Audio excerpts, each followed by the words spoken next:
institution, teachers and students, send an invitation to Juhi Jha at yoursarthi@such.org.in.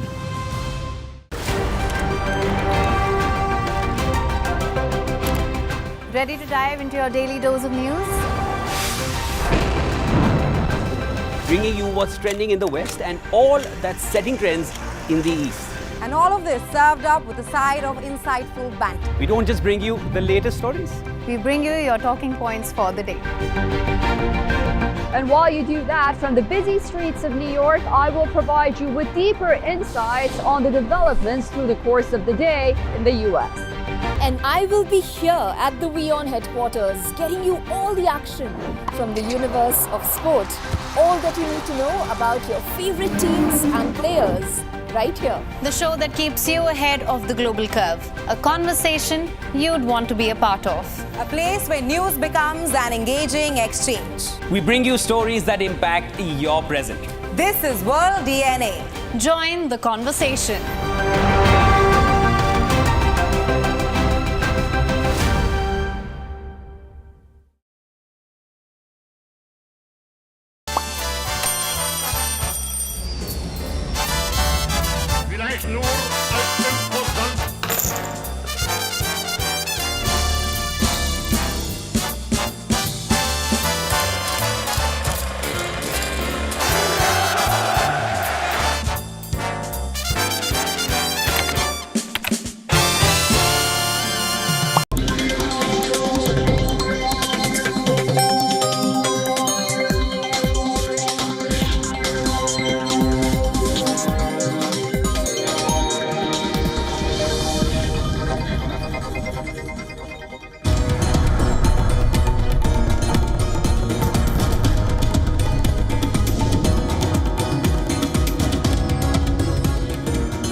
Welcome back. You're watching WION World is One. This is World DNA, the show that gets you ahead of the rest. I'm Shivan Janna.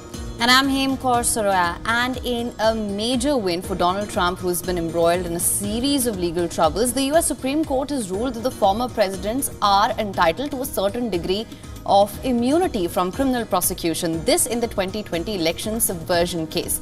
How does this ruling aid Trump and his White House bid? That is something we will discuss on the show today.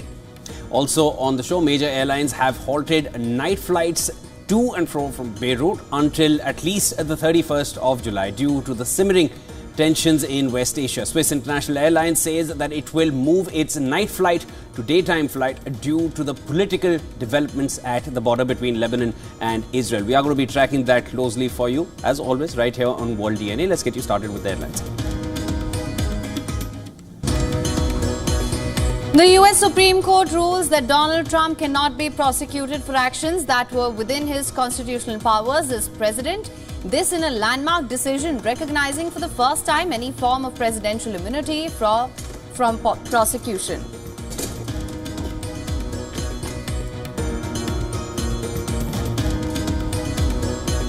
President Joe Biden warns that the US Supreme Court's ruling on presidential immunity sets a dangerous precedent that Donald Trump would exploit if elected in November.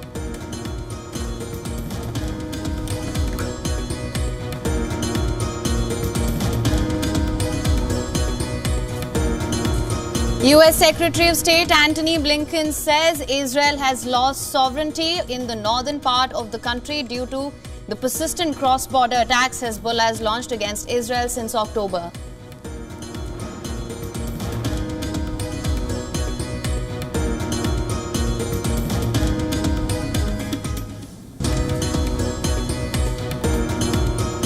Lufthansa Group halts night flights to and fro from Beirut for a month, moves its subsidiary Swiss Airlines night flights to daytime amid escalation of border tensions between Lebanon and Israel.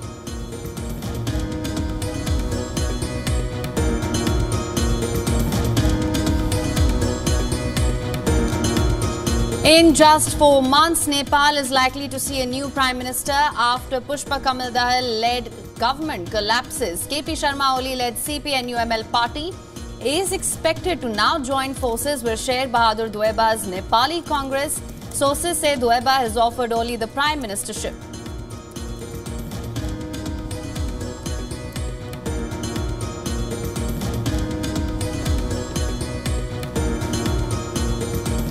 A day after leader of opposition Rahul Gandhi's remarks on Hinduism invited the ire of the BJP and its allies, Prime Minister Narendra Modi will reply to the motion of thanks on the President's address today in Parliament.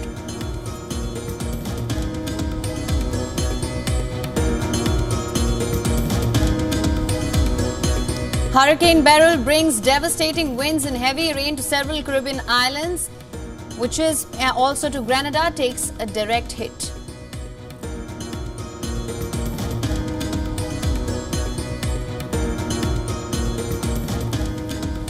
2016 champions Portugal beat Slovenia in a penalty shootout to reach the quarter-finals of the European Championship. Skipper Cristiano Ronaldo was reduced to tears after missing a spot kick in extra time.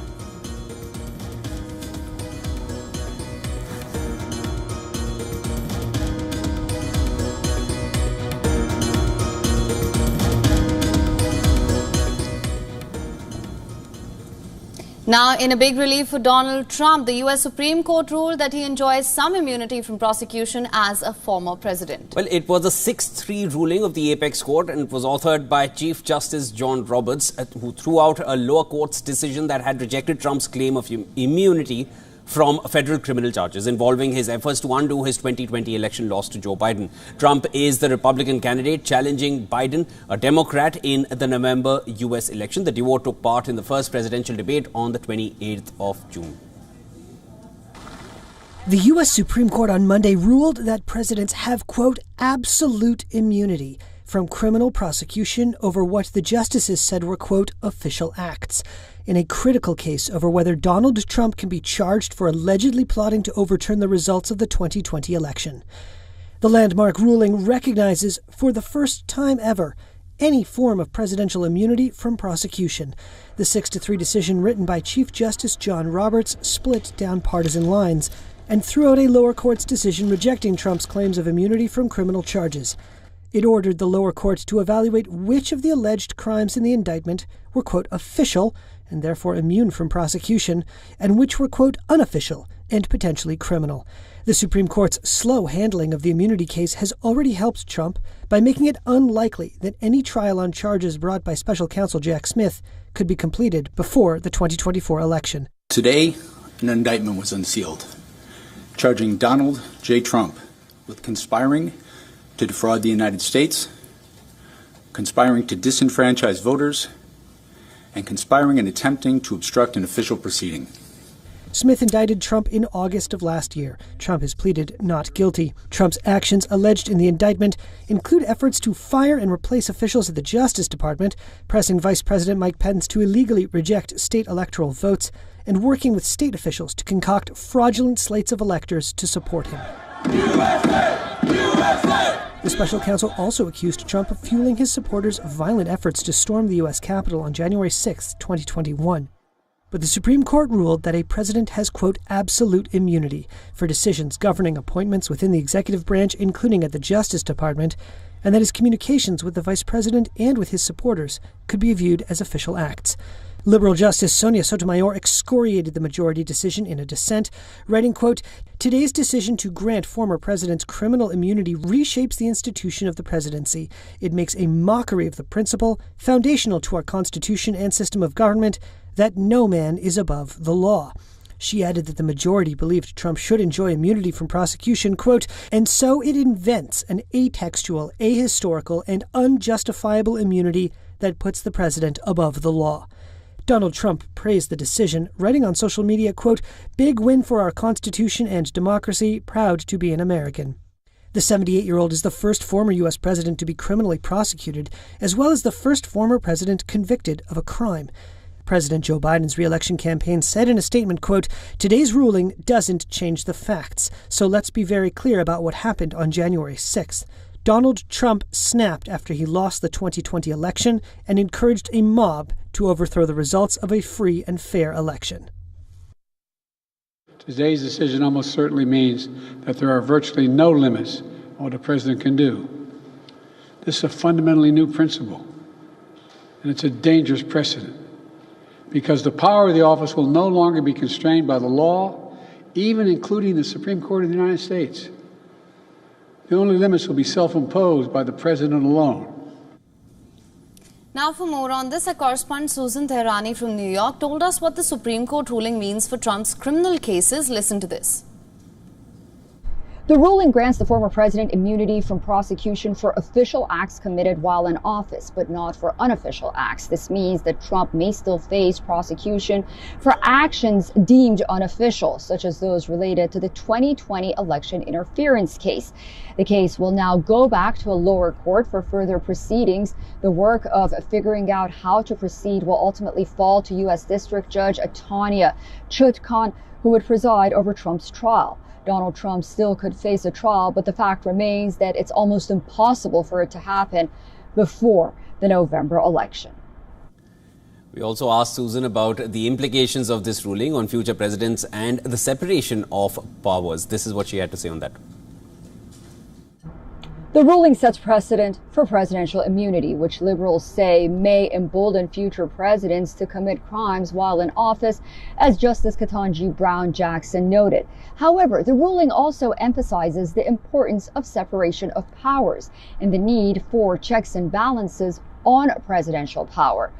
The concurring opinion by Justice Clarence Thomas highlights concerns about the appointment of special counsels and the potential violation of constitutional structure.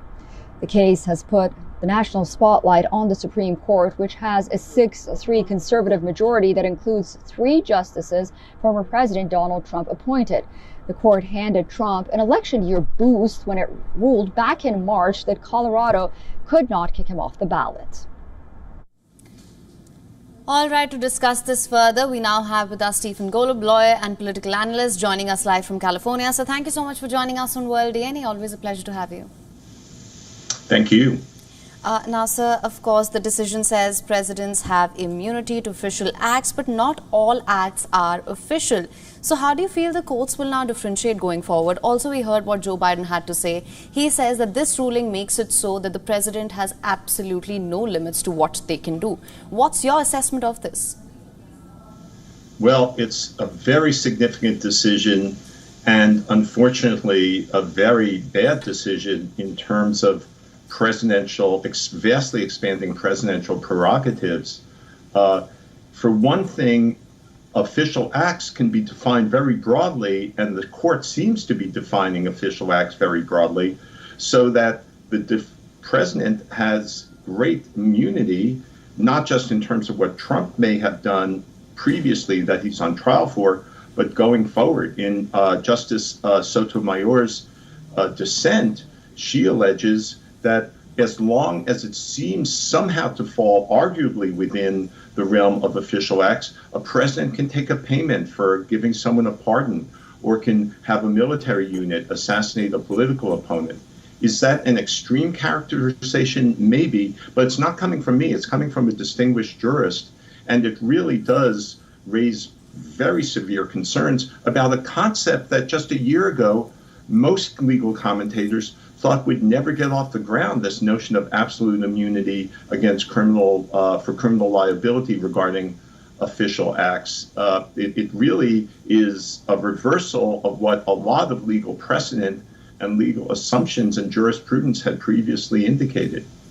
Mr. Golub, you mentioned precedent. I wanted to just take it further from there. This is something that the president said, that this sets a dangerous precedent. If Trump comes to power in November, what kind of impact do you feel this ruling would have on Trump's campaign leading up to November and in case he does come to power? Well, in terms of the campaign leading up to November, it helps him a lot. Originally, he was supposed to be on trial on March 4th for these very charges. The Supreme Court blocked that and is now in effect, as your excellent introduction indicated, really forestalls the trial until after November, well after November. And of course, if he's reelected, if he's put back in office, then he could simply order the Department of Justice to dismiss charges against him, so he'll be completely off the hook. Beyond that, it does open up all sorts of doors for presidential actions that otherwise might be considered illegal and prosecutable, but that now, as long as there's some kind of a notion that they're related to official activity, such as even if it's consulting with Department of Justice officials, to pick up a point that Chief Justice Roberts made in his majority decision, even if he's consulting with Department of Justice officials about illegally interfering with the election, it could be considered a matter that falls within his official duties and therefore could not be prosecuted. All right. Thank you, Mr. Golub, for joining us and sharing all your insights. Of course, there is going to be a line will need to be drawn between what is official and what is not official. The lower courts will be ruling in on that. We will be tracking that closely as that comes in. That was Stephen Golub, lawyer and political analyst, joining us from California. Always a pleasure having you on World DNA. Thanks for having me. Have a good day.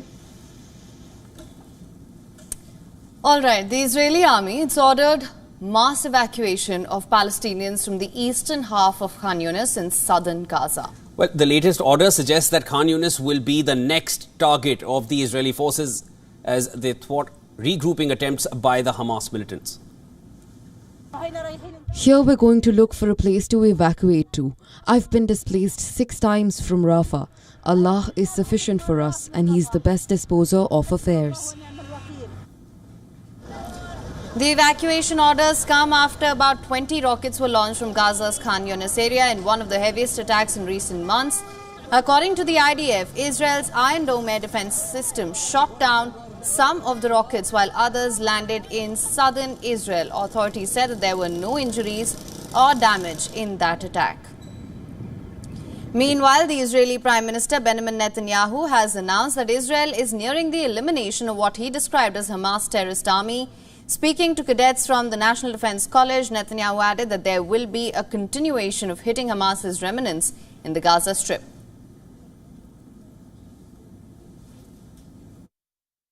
I returned yesterday from a tour of the Gaza division. I saw great achievements of fighting that is being carried out in Rafah. We are nearing the end of the elimination phase of Hamas terrorist army. There will be a continuation of hitting its remnants.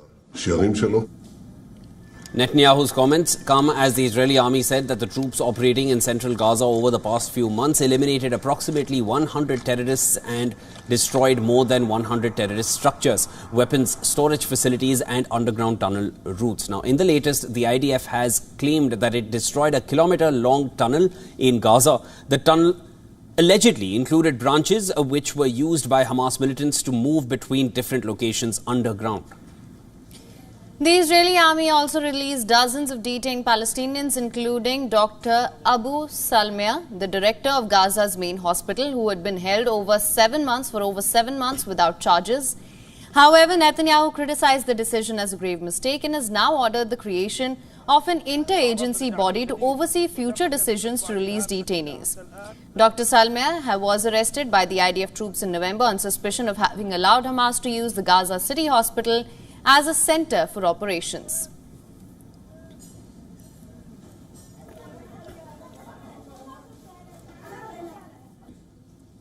In an overnight mission, the Israeli Defense Forces struck Hezbollah positions in southern Lebanon.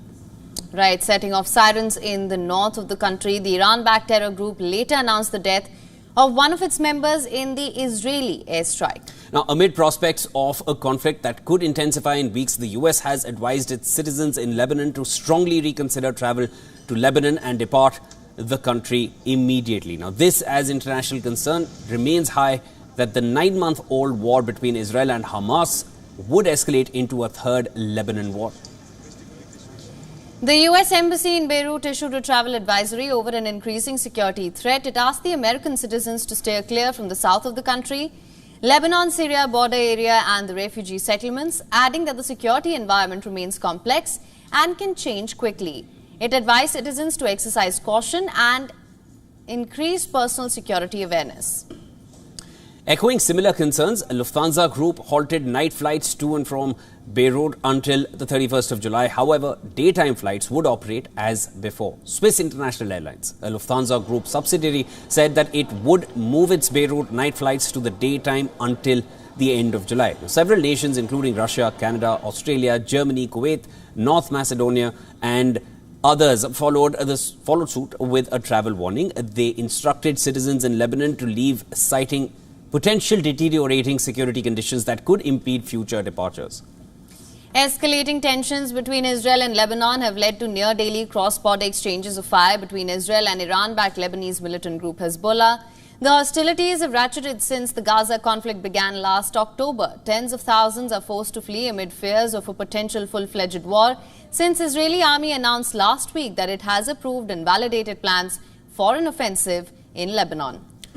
The US State Department maintains that it has been working hard diplomatically and intensely to prevent a second front from opening. Now, the Lebanese parliamentarians insist that people are against dragging Lebanon into a war that does not concern it.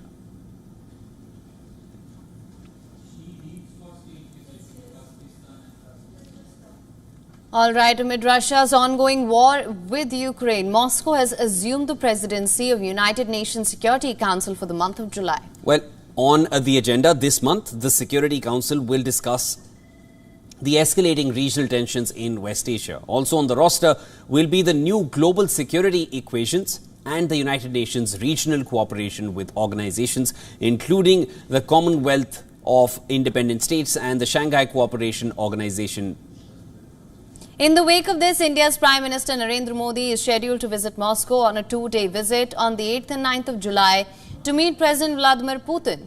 This will be the Indian Prime Minister's first visit to Russia since 2015. Now, what will be the outcome of this meet and what can be expected here? To answer that, of course, our correspondent Susan Tehrani spoke with Ambassador Vasily Nebenzia, who is the President of the Security Council for the month of July. Take a listen. My question was regarding Prime Minister Modi's visit to Moscow, the first since 2015. What would be the ideal outcome for Russia after this visit, and what do you expect from this visit? What do you mean ideal outcome? We have relations of special privileged strategic partnership with India. India is a long-time friend of Russia. We cooperate in so many areas, and I think that will be a substantive conversations on the whole range of issues that our countries cooperate on. I'm not aware what kind of documents will be the result of that visit, but I'm sure that there will be serious messages coming out of it, and I presume in the form of joint documents as well. Yeah. Can you just elaborate on perhaps any specifics that we can expect will be in the talks, and perhaps what you expect will be achieved? I expect Russian-Indian relations to blossom even better. Hurricane Beryl is ripping off doors, windows and roofs in homes across the southeastern Caribbean. It is the earliest storm of Category 4 strength to form in the Atlantic, fueled by record warm temperatures. There were no immediate reports of possible deaths or injuries, with communication largely slowed down across the region. Streets from St. Lucia Island south to Grenada are strewn with shoes, trees, downed power lines and scores of other debris scattered by winds up to 240 kilometers per hour. Just shy of a Category 5 storm, the National Hurricane Center sent out an advisory saying hurricane hunters find Beryl even stronger as it moves quickly across the southeastern Caribbean. Hurricane warning issued for Jamaica. Strong winds lashed Grenada on Monday as Hurricane Beryl made landfall in the Caribbean, churning into the Windward Islands and threatening devastating flooding and storm surges. The U.S. National Hurricane Center called the Category 4 storm an extremely dangerous and life-threatening situation. as winds from Beryl reached 150 miles per hour, and it dropped up to 10 inches of rain in some areas. Michael Brennan is the Hurricane Center's director. You can see the very well-defined eye in both visible and infrared satellite imagery. Beryl has re-strengthened this morning as it's gone through an eye wall replacement cycle. So now is when we're experiencing those catastrophic Category 4 wind conditions in portions of the Grenadines, places like Union Island, Palm Island, Petite Martinique, Petite St. Vincent, Carriacou. The appearance of a major hurricane this early in the Atlantic hurricane season is rare. So is the quick strengthening of this storm, according to Christopher Rozoff, an atmospheric scientist at the National Center for Atmospheric Research. It had a very intense shift in intensity from a Category 1 to Category 4 storm in less than 24 hours, making it one of the most impressive rapid intensification cases in Atlantic history. And we honestly have not seen any recorded storms perform such an intensification rate prior to September 1st in the history books. So for a storm to do this in late June is something we have not seen before.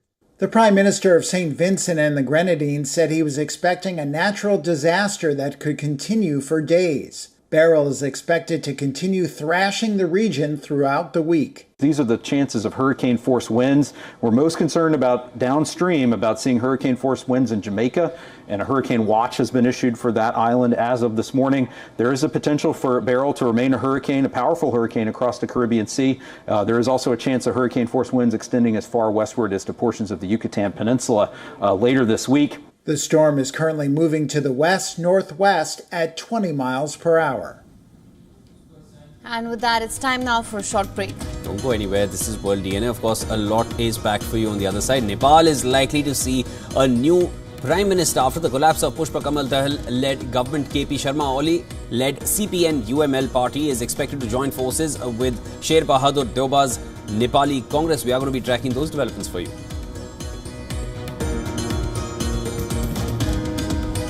Indian Prime Minister Narendra Modi will address the Lok Sabha today. He will reply to the motion of thanks on the President's address a day after leader of the opposition Rahul Gandhi's multi-pronged attack on the ruling party. Do stay tuned for that.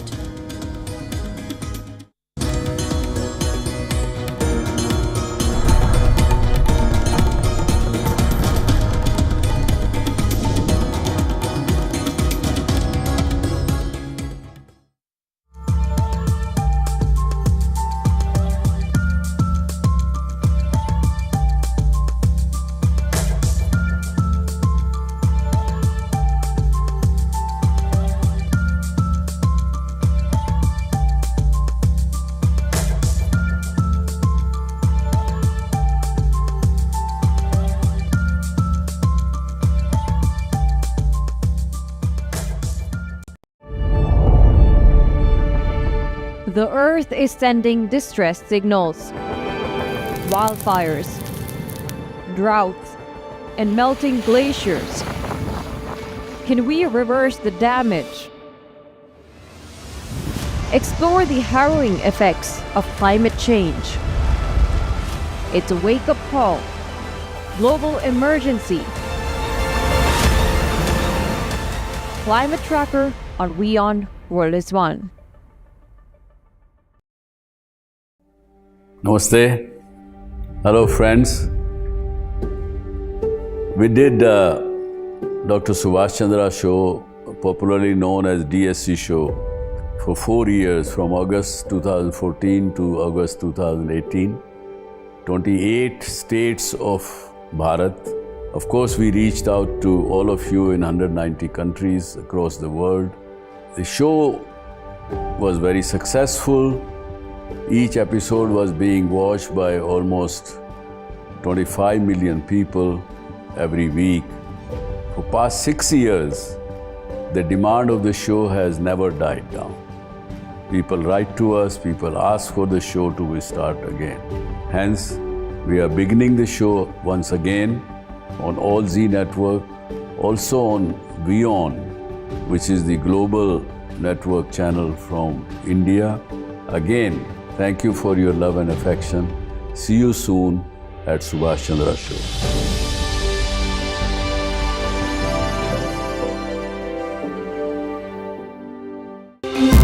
Bring the benefits of the Subhash Chandra Show to your educational institution, teachers and students. Send an invitation to Juhi Jha at yoursarthi@such.org.in.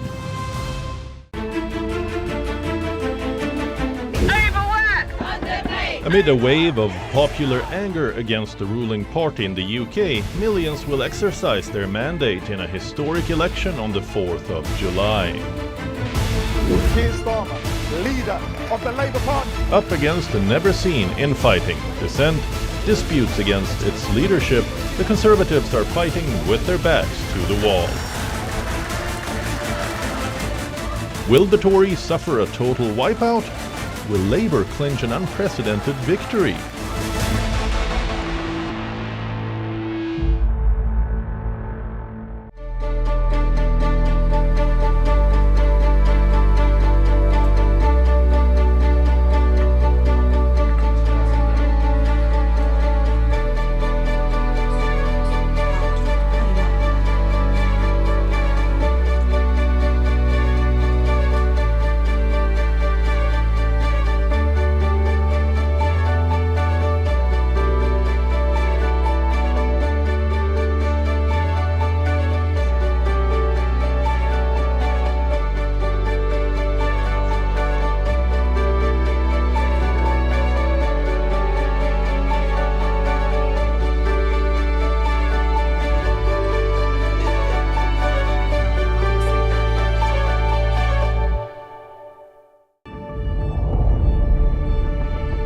The Earth is sending distress signals.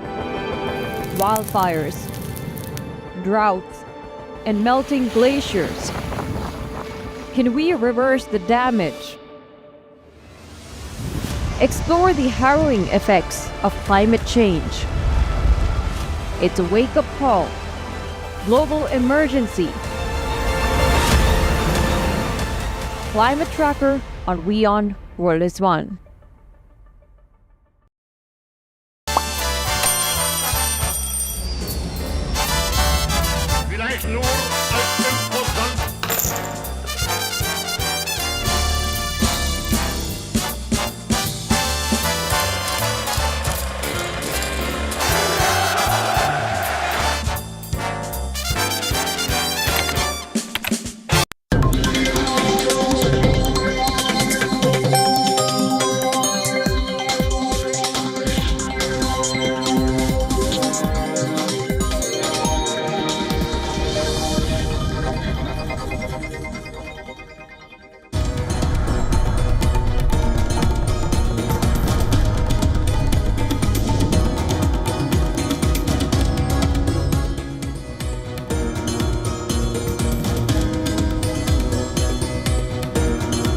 Welcome back to World DNA. Thank you so much for staying with us. Lots lined up for you on this side of the show. Let's get started with the headlines first. The US Supreme Court rules that Donald Trump cannot be prosecuted for actions that were within his constitutional powers as president. This in a landmark decision recognizing for the first time any form of presidential immunity from prosecution.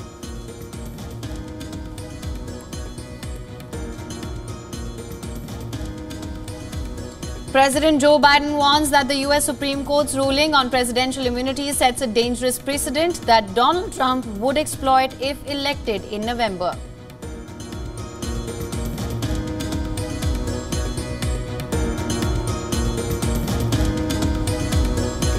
US Secretary of State Anthony Blinken says Israel has lost sovereignty in the northern part of its country. Due to the persistent cross-border attacks Hezbollah has launched against Israel since October last year.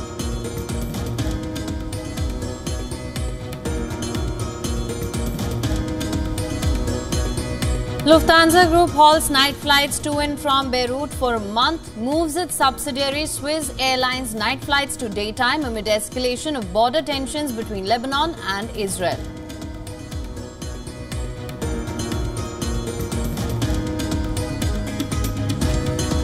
In just 4 months, Nepal is likely to see a new Prime Minister after Pushpa Kamal Dal-led government collapses. KP Sharma Oli-led CP and UML party is expected to join forces with Sher Bahadur Deoba's Nepali Congress. Sources say Deoba has offered Oli the Prime Ministership.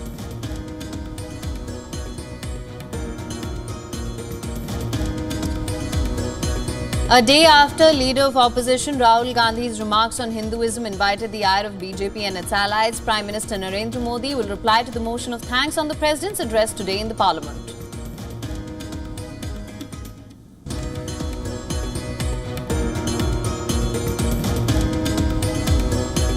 Hurricane Beryl brings devastating winds and heavy rain to several Caribbean islands, which is part of Grenada takes a direct hit.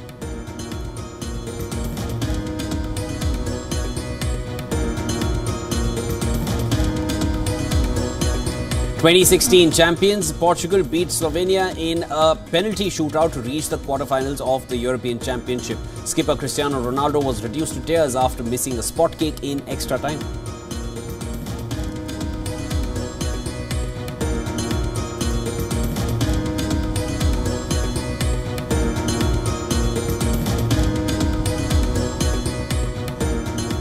All right, our top focus right now. In just 4 months, Nepal is likely to see a new Prime Minister after Pushpa Kamal Dahal-led government collapses. Tensions between CPN-UML and CPN-MC started to emerge following the recent 2024-25 budget. Oli had publicly criticized the budget allocation. Reports say CPN-UML has decided to end its association with CPN-MC and join hands with the Nepali Congress. The CPN-UML and the Nepal Congress have reportedly reached an understanding as well. A 4-member task force has been prepared. It's prepared a draft memorandum of understanding which will be released today. It will detail power sharing proposed amendment to the constitution. Reports say Dueba has offered Oli the prime ministerial position. All right, for more on this, we're now being joined by our correspondent Saloni Murarka, joining us live from Kathmandu right now. Thank you so much for joining us, Saloni. What can you tell us? Well, many of the Congress leaders who are now joining hands with the Prachanda's-led ally government, CPN-UML, they have said that this merge between the two largest parties of the parliament had to happen, as it was very unnatural for the third largest party, which is the CPN-Maoist Prachanda's party, to lead the government. And many of the Congress leaders and the UML leaders have been engaging in dialogues in the past few weeks.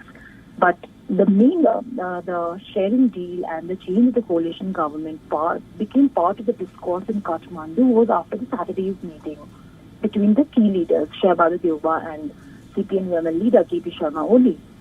And that's when the real talks of the change in the coalition government started to begin here in the capital.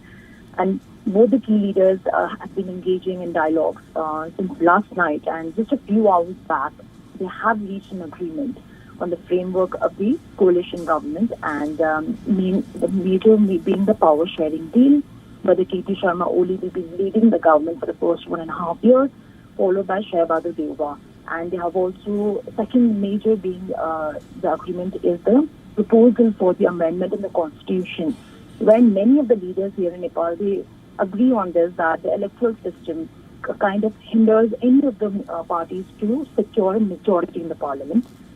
So that's the major focus of this two forces coming together. And many experts have also been voicing their opinion on this, saying that this merger between the two largest parties might kill the democracy in the country with no strong opposition, while there's a mix of reactions coming up actually, and many of the experts have also been supporting this, while they say that a change in the constitution is required, but very mindfully. And at present, the Nepali Congress leader is holding meeting with his party members to update, and will be meeting with the president, presenting their majority, and KP Sharma Oli is likely to take oath as the prime minister later in the day. All right, Saloni, thank you for getting us the latest. Of course, you are going to be tracking those developments for us through the course of the day. We will be keeping in touch. That was Saloni Murarka getting us the latest from Kathmandu.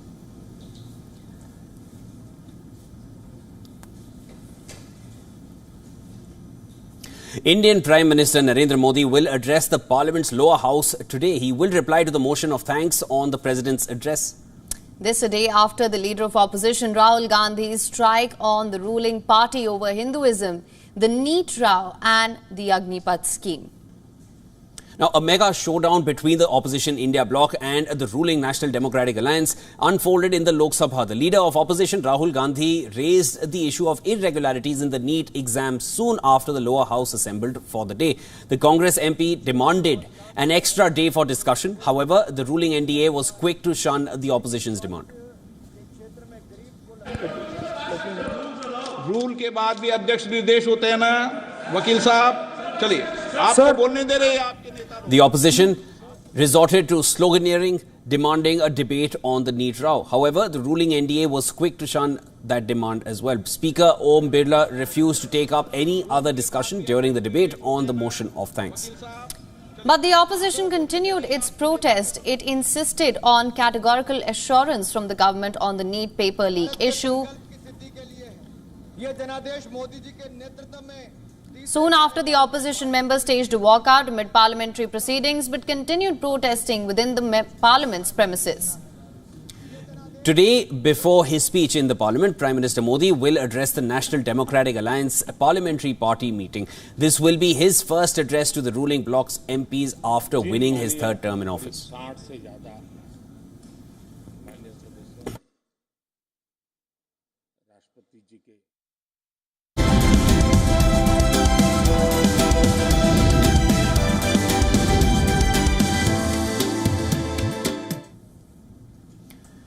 Now, as the NDA government prepares its first full budget in its third term, investors are hopeful for relief in capital gains taxes.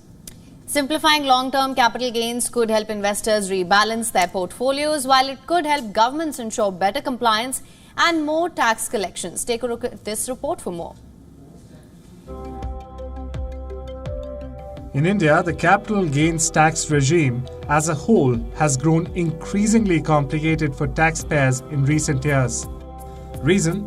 The fact that various asset classes have differing definitions for short-term or long-term periods.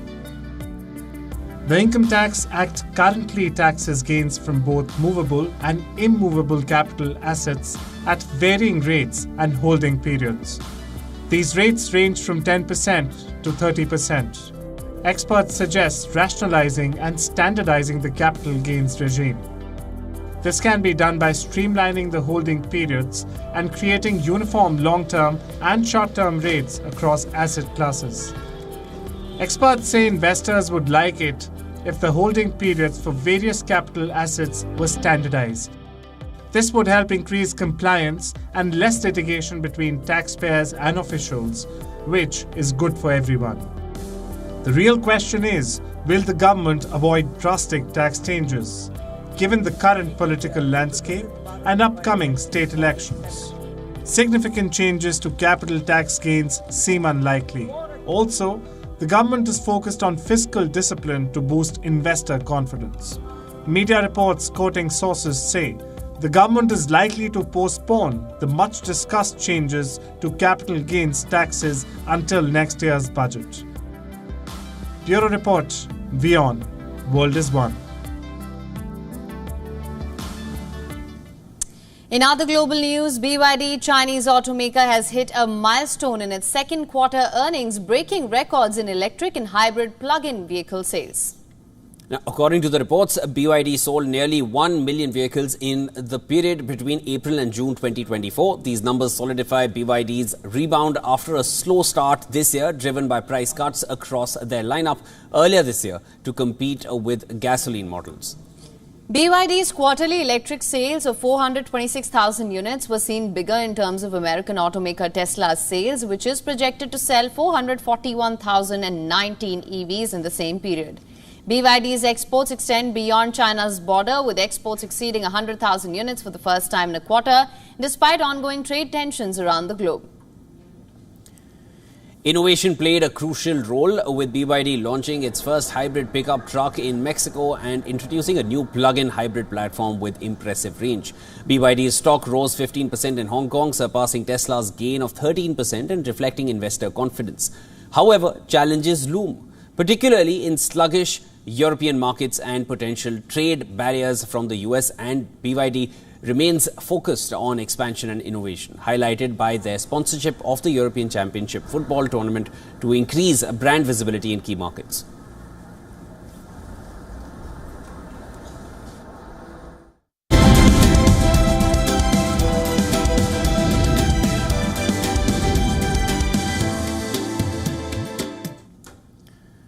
All right, let's get you a glimpse of what's happening in technology. European Union antitrust regulators have accused social media company Meta Platforms of breaching the Digital Markets Act. The company's been accused of forcing Facebook and Instagram users to choose between seeing ads or paying to avoid them. Currently, Meta users in Europe have to pay around $10 every month to avoid being targeted by ads based on their personal data. If found guilty, Meta could face fines worth 10% of its annual global revenue, which could run into billions of dollars.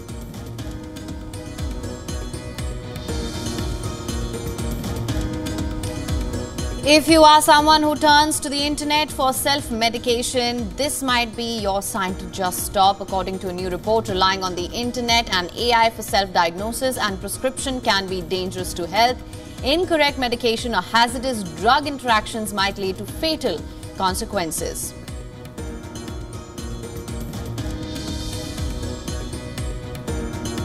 What you see on your screen is no ordinary dog. This is a robot guide dog developed by a Chinese university. The robot guide is roughly the size of an English bulldog. It can communicate by listening and speaking and is equipped with AI voice recognition technology. Moreover, unlike real guide dogs, which are inherently colorblind, the robot dog can see colors, which means it can identify and follow traffic lights. It's believed that this robot can help visually impaired people go out safely. According to reports, there are over 17 million visually impaired people in China. Researchers believe the six-legged robot guide dog could one day help visually impaired people live with more independence.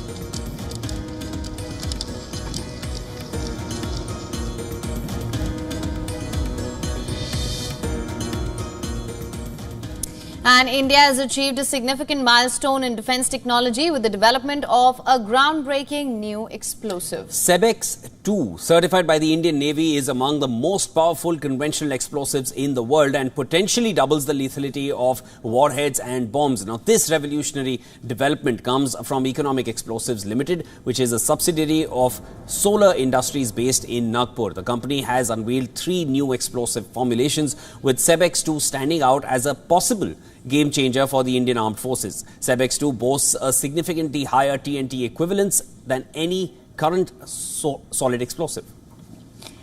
Now, to put this into perspective, conventional explosives like Dentex and Torpex have a TNT equivalence of around 1.25 to 1.3.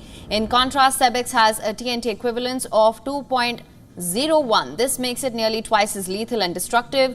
The implications of this advancement are profound, offering a significant boost to India's defense capabilities.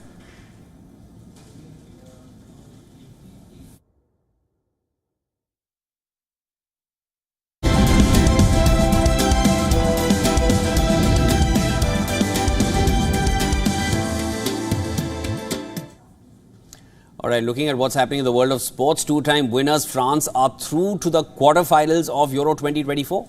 Le Bleu edged out neighbours Belgium 1-0 courtesy of an own goal from defender Jan Vertonghen late in the match. It was a sedentary affair in Dusseldorf, with neither side having